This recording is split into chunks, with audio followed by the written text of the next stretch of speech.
दोस्तों सबसे पहले आपको अपने फोन में एम पासपोर्ट नाम का ये एप्लीकेशन डाउनलोड करना पड़ेगा, जिसका लिंक मैंने नीचे डिस्क्रिप्शन में दिया है। उसके बाद आपको इसे ओपन करना है। ओपन करने के बाद आपको न्यू यूजर रजिस्ट्रेशन के ऊपर क्लिक कर देना है। उसके बाद दोस्तों सबसे पहले आपको यहाँ पर रजिस्ट्रेशन करना है। तो रजिस्ट्रेशन करने के लिए आपको इसके ऊपर क्लिक करके अपना जो पासपोर्ट ऑफिस है वो सिलेक्ट कर लेना है। आप जिस भी सिटी से हो वो आपको यहाँ पर दिखाया जाएगा, सिटी से है तो आपको यहाँ पर सिलेक्ट कर लेना है। जैसे कि मैं मुंबई सिलेक्ट कर लेता हूँ। उसके बाद यहाँ पे गिवन नेम में आपको अपना कंप्लीट नाम डालना है जो आपके आधार कार्ड पे है, और आपको यहाँ पे अपना सरनेम देना है जो भी आपका सरनेम है। नीचे आपको अपना डेट ऑफ बर्थ सिलेक्ट कर लेना है। यहाँ पर दोस्तों आपको अपना एक ईमेल आईडी डालनी है, और यही ईमेल आईडी अगर आप लॉगिन आईडी बनाना चाहते हैं तो यस के ऊपर आपको क्लिक कर देना है। उसके बाद यहाँ पर आपको लॉगिन आईडी डालने की जरूरत नहीं पड़ेगी। अब यहाँ पर आप अपना एक पासवर्ड डाल दीजिए। पासवर्ड डालने के बाद वापस से आपको यहाँ पर कंफर्म कर लेना है। कंफर्म करने के बाद आपको यहाँ पर एक सिक्योरिटी क्वेश्चन सिलेक्ट कर लेना है जो भी आप सिलेक्ट करना चाहें, और उसका आंसर आपको यहाँ पर डाल देना है, जैसे कि यहाँ पे आप देख लीजिए। उसके बाद ये जो कैप्चा दिया गया है इसे आपको यहाँ पर फिलअप करके सबमिट के बटन पर क्लिक कर देना है। सबमिट करते ही दोस्तों यहाँ पर एक थैंक यू का मैसेज आता है एंड आपके ईमेल आईडी पर एक लिंक भेजा जाता है। इसे आप यहाँ पर देख लीजिए, इस प्रकार का एक लिंक आएगा तो आपको सिंपली इसके ऊपर क्लिक करना होगा। उसके बाद दोस्तों आपको इसे थोड़ा सा जूम कर लेना है। यहाँ पर दोस्तों आपको यूजर आईडी मांग रहा है, यानी कि आपको अपना यहाँ पर ईमेल आईडी डाल देना है और सबमिट के बटन पर क्लिक करना है। जैसे आप सबमिट करते हो दोस्तों आपके अकाउंट को सक्सेसफुली एक्टिवेट कर दिया जाएगा, आप यहाँ पर देख सकते हो। अब वापस से दोस्तों इस एप्लीकेशन को ओपन करना है और इस बार दोस्तों आपको यूजर लॉगिन के ऊपर क्लिक करना है। इसके ऊपर क्लिक करने के बाद यहाँ पर आपको अपना लॉगिन आईडी यानी कि अपना ईमेल आईडी डाल के कंटिन्यू के ऊपर क्लिक करना है। उसके बाद दोस्तों आपने जो पासवर्ड बनाया था वो आपको यहाँ पर डाल देना है, और ये जो कैप्चा दिया गया है इसे आपको यहाँ पर डाल के लॉगिन कर लेना है। लॉगिन करने के बाद दोस्तों यहाँ पर 3 ऑप्शन दिखाए जाते हैं। तो आपको अगर एक नया पासपोर्ट बनाना है बिल्कुल फ्रेश, तो ऐसे में अप्लाई फॉर फ्रेश पासपोर्ट के ऊपर क्लिक करना है। इसके ऊपर जैसे आप क्लिक करेंगे यहाँ पर सबसे पहले आपको अपना स्टेट सेलेक्ट करना है। आप किस स्टेट में रहते हो सभी स्टेट यहाँ पर आपको देखने को मिल जाएगा, तो आपको सेलेक्ट कर लेना है। उसके बाद नीचे से आपको अपना डिस्ट्रिक्ट सेलेक्ट कर लेना है। यहाँ पर आप देख सकते हो सभी प्रकार के जो भी डिस्ट्रिक्ट होते हैं वो सब आपको यहाँ पर देखने को मिल जाएंगे। जिस भी डिस्ट्रिक्ट में आप रहते हो वो आपको यहाँ पर सिलेक्ट कर लेना है। सिलेक्ट करने के बाद दोस्तों यहाँ पर आपसे पूछा जाता है कि अप्लाई फॉर फ्रेश पासपोर्ट बनवा रहे हो या फिर री इश्यू करवाना चाहते हो। तो हम एकदम नया पासपोर्ट बनाना चाहते हैं तो फ्रेश पासपोर्ट के ऊपर क्लिक करना है। उसके बाद यहाँ पे टाइप ऑफ एप्लीकेशन पूछा जा रहा है तो आपको नॉर्मल के ऊपर क्लिक कर देना है। अगर आपको अर्जेंट है तो ऐसे में आप तत्काल के ऊपर क्लिक कर सकते हैं। उसके बाद आपको कितने पेजेस चाहिए, 36 चाहिए या फिर 60, वो आप यहाँ पर सिलेक्ट कर सकते हो। सिलेक्ट करने के बाद आपको नेक्स्ट कर देना है। उसके बाद दोस्तों यहाँ पर आपसे गिवन नेम पूछा जाएगा, तो जो भी आपका नेम है, जो भी आपके डॉक्यूमेंट में नेम है वो बिल्कुल सेम टू सेम नेम यहाँ पर आपको डालना है। स्पेलिंग मिस्टेक नहीं करनी है, ठीक है, और वही सरनेम आपको यहाँ पर भी डालना है। उसके बाद यहाँ पे पूछा जाता है कि कोई और नाम से आप जाने जाते हो, मतलब कि आपका कोई और नाम है, अगर है तो यस कर सकते हो, नहीं तो आपको इसे नो के ऊपर क्लिक कर देना है, ठीक है। उसके बाद यहाँ पर have you ever change your name, अगर आपने कभी अपना नाम चेंज करवाया था तो आप यस कर सकते हो, नहीं तो आप इसे नो कर दीजिए। उसके बाद यहाँ पर आपको अपना डेट ऑफ बर्थ सिलेक्ट कर लेना है जो आपके डॉक्यूमेंट में है, ठीक है। ये बिल्कुल भी गलत नहीं करना है, फिर से मैं आपको बता देना चाहता हूँ। और यहाँ पर आपसे पूछा जाता है is your place of birth out of India, अगर आप इंडिया के बाहर पैदा हुए थे तो आप यहाँ पर यस कर सकते हो, नहीं तो ये नो पे ऑटोमेटिक रहता है।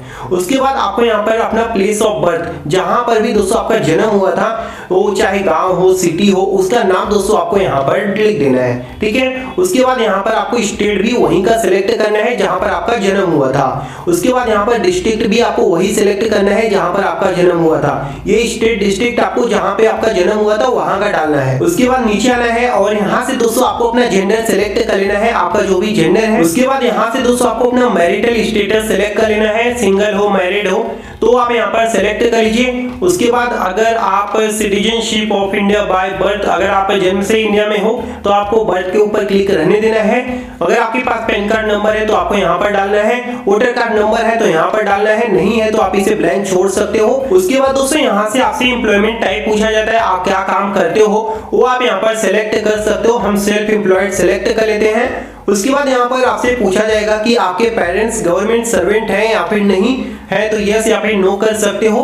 एजुकेशन क्वालिफिकेशन आपकी क्या है वो आपको यहाँ पर सिलेक्ट करना है, 10th पास हो, 7th पास हो या फिर जो भी है वो आप यहाँ पर सिलेक्ट कर सकते हो। उसके बाद दोस्तों यहाँ पर आता है मेन पॉइंट, काफी लोग यहाँ पे कंफ्यूज हो जाते हैं, is applicant eligible for non ECR category. ECR और नॉन ईसीआर में काफी ज्यादा लोग कंफ्यूज रहते हैं, तो मैं आपको समझा देता हूँ। अगर दोस्तों आप 10th पास हो, आपके पास 10वीं का मार्कशीट है, 12वीं का मार्कशीट है या फिर इससे ऊपर की मार्कशीट है, तो आपको दोस्तों आपको यहाँ पर यस के ऊपर क्लिक करना है, ठीक है। अगर आप 10वीं पास नहीं हो या फिर मतलब कि बोल सकते हो आपके पास कोई भी मार्कशीट नहीं है, तो ऐसे में आपको यहाँ पर नो सेलेक्ट करना है, ठीक है। अब आप ये समझ गए। उसके बाद यहाँ पर पूछा जाता है विजिबल डिस्टिंग्विशिंग मार्क, तो ये सब दोस्तों ऑप्शनल है, आप इसे छोड़ सकते हो। अगर आपका आधार कार्ड बन गया है तो आपको यहाँ पर अपना आधार कार्ड मेंशन कर देना है, ठीक है। यहाँ पर आप देख सकते हो आपको अपना आधार कार्ड मेंशन करना है। उसके बाद इसे आपको आई एग्री करना है और नेक्स्ट के बटन पर क्लिक कर देना है। उसके बाद दोस्तों अब आपसे आपके फैमिली की डिटेल पूछा जाता है, तो इसमें सबसे पहले आपको अपने पिताजी का नाम डाल देना है यहाँ पर। उसके बाद आपको अपने पिताजी का जो सरनेम है वो यहाँ पर आपको डाल देना है। नीचे दोस्तों आपको अपने माताजी का कंप्लीट नेम डालना है, उनका जो सरनेम है वो आपको यहाँ पर डाल देना है। और अगर आप किसी और गार्जियन के नेम देना चाहते हैं तो आप यहाँ पर दे सकते हैं और उनका सरनेम आपको यहाँ पर डाल देना है। ये सब डालने के बाद बस आपको नेक्स्ट कर देना है। उसके बाद दोस्तों यहाँ पर आपसे पेरेंट्स की जो रेसिडेंशियल एड्रेस है वो पूछा जाता है। तो सबसे पहले यहाँ पर आप देख सकते हो is your present address out of India.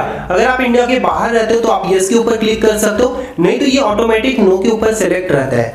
उसके नीचे दोस्तों आपको डालना है हाउस नंबर, साथ में स्ट्रीट नेम, ये सब दोस्तों आपको इस बॉक्स के अंदर डालना है, ठीक है, 48 कैरेक्टर में। उसके बाद नीचे आना है और यहाँ पर दोस्तों आपको अपना जो विलेज होता है वो यहाँ पर डाल देना है। जिस भी विलेज या फिर गांव से हो वो आपको यहाँ पर डाल देना है, या फिर शहर से हो तो शहर का नाम आपको डाल देना है। नीचे आपका स्टेट आ जाएगा, डिस्ट्रिक्ट आ जाएगा। उसके बाद आपको यहाँ पर पुलिस स्टेशन सेलेक्ट करना है, क्योंकि पुलिस वेरिफिकेशन होता है तो ये जरूरी होता है, ठीक है। तो आप अपने नियर बाय जो भी पुलिस स्टेशन है उसे आप यहाँ पर सेलेक्ट कर सकते हो। सेलेक्ट करने के बाद दोस्तों यहाँ पर आपको अपने एरिया का जो पिन कोड है वो यहाँ पर आपको डाल देना है, ठीक है। आपको अपने एरिया का पिन कोड डाल देना है। उसके बाद नीचे आपको अपना मोबाइल नंबर देना है। मोबाइल नंबर दोस्तों जो एक्टिव हो, ठीक है, क्योंकि ये बहुत ज्यादा जरूरी होता है, तो मोबाइल नंबर जो चालू है वही देना। उसके साथ साथ अगर आपके पास टेलीफोन नंबर है तो दे सकते हो, नहीं तो इसे ब्लैंक छोड़ दीजिए। और यहाँ पर आपको ईमेल आईडी भी देना पड़ता है, तो आप ईमेल आईडी भी दे सकते हो।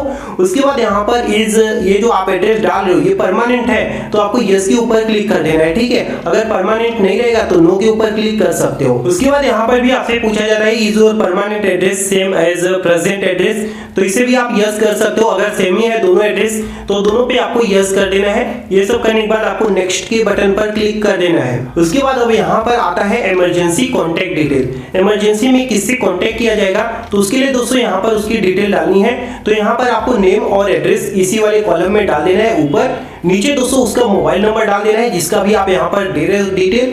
उसके साथ साथ उसके पास अगर टेलीफोन नंबर है तो भी आप यहाँ पर दे सकते हो, साथ में उसका ईमेल आईडी। ये 4 चीजें दोस्तों आपको देना है इमरजेंसी में कांटेक्ट करने के लिए, ठीक है। तो यहाँ पर आप अपने फादर का या फिर बड़े भाई का या फिर मम्मी पापा का, मैं किसी का भी आप यहाँ पर डिटेल डाल सकते हो। उसके बाद आपको नेक्स्ट कर देना है। उसके बाद दोस्तों यहाँ पर आपसे कुछ आइडेंटिटी सर्टिफिकेट की डिटेल पूछी जाती है। तो पहला ऑटोमेटिक नो पे रहता है तो उसे आपको छेड़ना नहीं है, नो पे ही रहने देना है।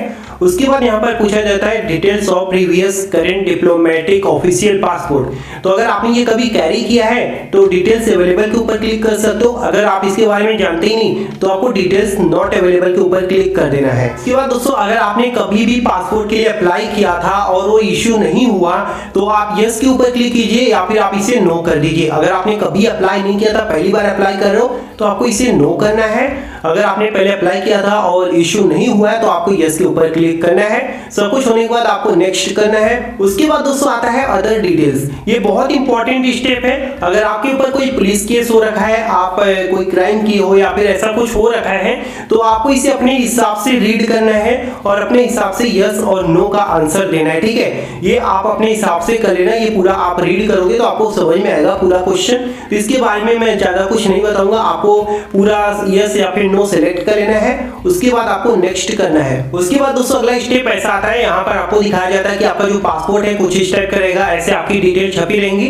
तो आपको सब कुछ चेक कर लेना है कहीं कोई मिस्टेक वगैरह तो नहीं है, डेट ऑफ बर्थ, एड्रेस या फिर सब कुछ में सब कुछ सही है तो आपको नेक्स्ट के बटन पर क्लिक करना है। उसके बाद दोस्तों ये फाइनल स्टेप आता है और यहाँ पर दोस्तों आपको डॉक्यूमेंट देना होगा, एक प्रूफ ऑफ बर्थ, दूसरा होता है दोस्तों एड्रेस प्रूफ। ठीक है, तो आपको सबसे पहले प्रूफ ऑफ बर्थ के ऊपर क्लिक करना है। जो भी डॉक्यूमेंट आपके पास अवेलेबल हो, जैसे कि पैन कार्ड हो गया, आधार कार्ड हो गया, तो आपको यहाँ पर सिलेक्ट कर लेना है। तो हम यहाँ पर आधार कार्ड सिलेक्ट कर लेते हैं। उसके बाद यहाँ पर प्रूफ ऑफ प्रेजेंट एड्रेस, तो आपको यहाँ पर एक एड्रेस प्रूफ भी देना होगा जिसमें आपके पास जो भी है वो आप यहाँ पर दे सकते हो। हम यहाँ पर आधार कार्ड सिलेक्ट कर लेते हैं। ठीक है, यहाँ पे आप देख लीजिए। उसके बाद नीचे रहे, नीचे दोस्तों यहाँ पर आपको अपना प्लेस डालना है जहां से भी आप अप्लाई कर रहे हो। डेट ऑटोमेटिक आ जाता है, टर्म्स को आपको यहाँ से एग्री कर लेना है। उसके बाद दोस्तों आपको सबमिट फॉर्म के ऊपर क्लिक करना है। उसके बाद दोस्तों आपका जो एप्लीकेशन है वो सक्सेसफुली सबमिट हो जाएगा। अब आपको इसे ओके कर देना है। अब आपके सामने वापस से ये 3 ऑप्शन आ जाएंगे। तो अब आपको यहाँ पर क्या करना है, view save and submitted application के ऊपर क्लिक करना है। आपका एप्लीकेशन नंबर शो होगा तो आपको इसके ऊपर क्लिक करना है और ये जो 3 डॉट बने हैं इसके ऊपर क्लिक करके अब आपको पे एंड शेड्यूल अपॉइंटमेंट के ऊपर क्लिक करना है। इसके ऊपर जैसे आप क्लिक करोगे यहाँ पर आपको 2 ऑप्शन आएगा, SBI इंटरनेट बैंकिंग और चालान पेमेंट। तो आपको SBI वाला ऑप्शन सेलेक्ट कर लेना है।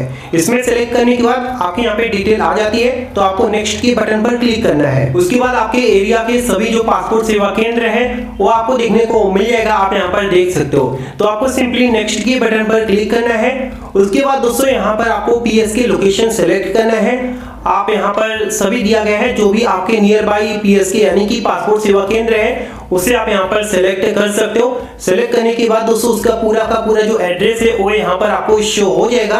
अब आपको ये जो कैप्चा है ये यहाँ पर डाल देना है। उसके बाद आपको नेक्स्ट के बटन पर क्लिक करना है। अब दोस्तों यहाँ पर आपकी सभी डिटेल शो हो जाएंगी। अब यहाँ पर आपको डेट दिखाया जाएगा कि इस डेट का आप अपॉइंटमेंट लेना चाहते हैं या फिर अगर आप कोई और डेट का लेना चाहते हैं तो यहाँ पर आप डेट सिलेक्ट कर सकते हो अपने हिसाब से।